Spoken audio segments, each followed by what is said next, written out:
So I've explained this in a few of the descriptions of the videos that I've posted so far in this Vlogmas series, but my version of Vlogmas is what I'm doing in December. And what I'm doing this December is posting videos that have been in my arsenal for quite some time. This video is covering clients who have fine hair. And I know you're looking at that last clip compared to this clip like, wait a minute, this lady right here don't got no fine hair, but she does. She has fine strands. She just happens to have a more dense head of hair. Now that you're looking at hers, now that's air dried a little bit, you can tell that it's a little bit more dense than it looked when I clasp it into my hand like I'm going to ponytail it, but it's still very fine strands. So what I tend to do for clients who have fine strands is I air dry it, and I call this the cool dry method. It's just what I call it because that's literally what it is. I'm using a dryer and it's on cool. The relevance or necessity behind incorporating the cool dry method is to maintain fullness, but not only when it comes to the way the twist, the outcome of the twist, but also to stretch the hair without using a lot of heat. I'm using sections on this client's hair, but I worked through this client's hair with just it being loose in the afro. You'll have to figure out case by case what's going to be most ideal for you. We're working through the head of hair for efficiency's sake, but this is me starting to work with this client's hair for her 2-strand twist, and I'm going to do a side by side with these two clients to show you how necessary and relevant it is to to size your twist accordingly, so that you have the most ideal or for the ideal results for fullness of your 2-strand twist on fine hair. As you can see, 2-strand twists done on fine hair do not have to be micros in order to be full.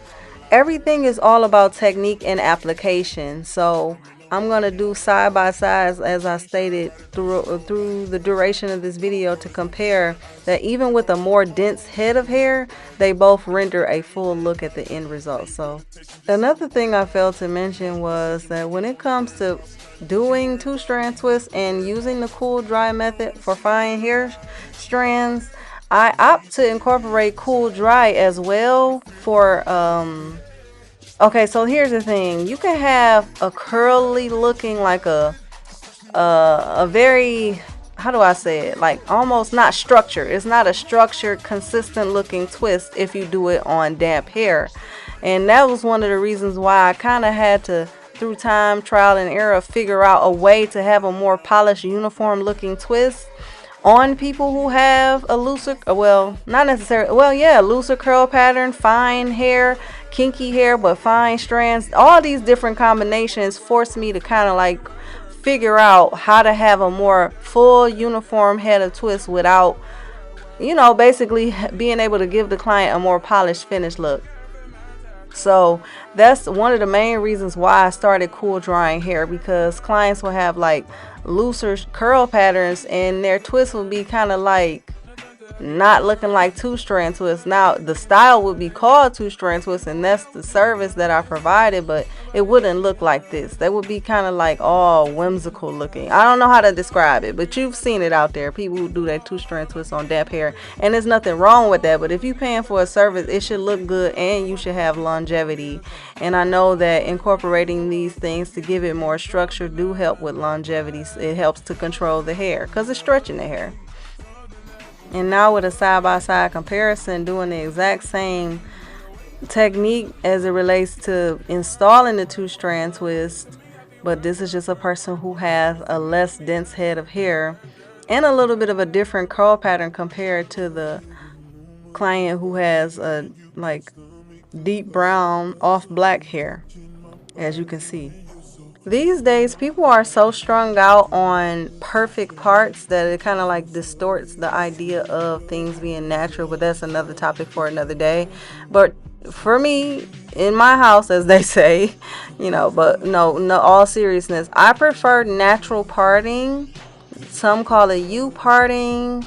Whatever you prefer to call it, the parts just fall into each other. And of course, box parts, diamond parts, all those fall into each other, but you still will end up seeing more scalp than you would doing natural parting. And that's just my personal experience. That's just my personal opinion due to my personal experience. Someone else may feel like that's not ideal for them, and it could be based on a variety of things. They never figured out how to make it look good with natural parting. They never figured out how to make it look full with natural parting. So many different things, but the fact of the matter is, that's what's most ideal for me, and that's like my default. And then it is available for request for clients to have structured parts. It does cost more because it takes longer, but yeah, I'm really just in this video showing a side by side of two clients who have fine hair and the process of installing 2-strand twists, so that we can get to the end results to see that even though they're going to be looking different, they still can look full for your head of hair. This is a person who has, again, gray hair, fine strands, but a medium density head of hair. And, you know, comparatively to the client who has the off black hair, she has a higher density, but the hair strands are fine. So you can see how the outcome is a little bit different, and how the twists are different. Even though I air dry both of their hair, there's a subtle difference in how the 2-strand twists come out. And that's because even though the hair is stretched with the cool dry, your true texture still shines through. This is not really a video on technique, although I do have a 2-strand twist tutorial video that I will put the link in my description box for this video. But as I was saying earlier, I do the natural parting to provide as much coverage of the scalp as possible to still render a full look without it looking too scalpy. What always trips me out about this, you know, just witnessing this process as it develops, you could just see the hair swell within the 2-strand twist, and look at her twists compared to the area of hair that's left to install the 2-strand twist on. Like, it looks so much more full, and that's just because we air dried the hair. And you know, of course, a person again will think, well, does it matter if I use heat? It's gonna take longer if I use cool air. I mean, you can kind of do what you want to do, but this is kind of like tried and true here. The best or most ideal results are going to come from using cool air, and, you know, fully drying your head of hair with the cool air. Anyway, this is all a pretty straightforward process. As you can see, these are the end results. And if you or a friend or a family member or someone you care about has fine hair and they don't want to feel like they're going to end up with boneless twists, tell them they don't have to. All they have to do is try the cool dry method and use this method for their 2-strand twist installation. As you can see, the scalp is fully covered, unlike with box parts. For a full voluminous head of 2-strand twists, incorporate the cool dry method, or tell your people to, so that they can have better looking 2-strand twists. Thanks for watching. Be sure to subscribe and like and comment the video. Thank you.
Gonna get it like that.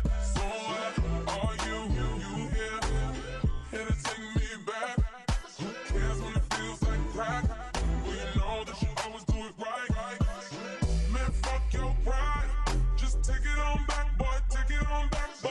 Take it back all night. Just take it on back. Take it on back. Do what you gotta do. Keep me up all night. Hurting vibe, and it hurts inside.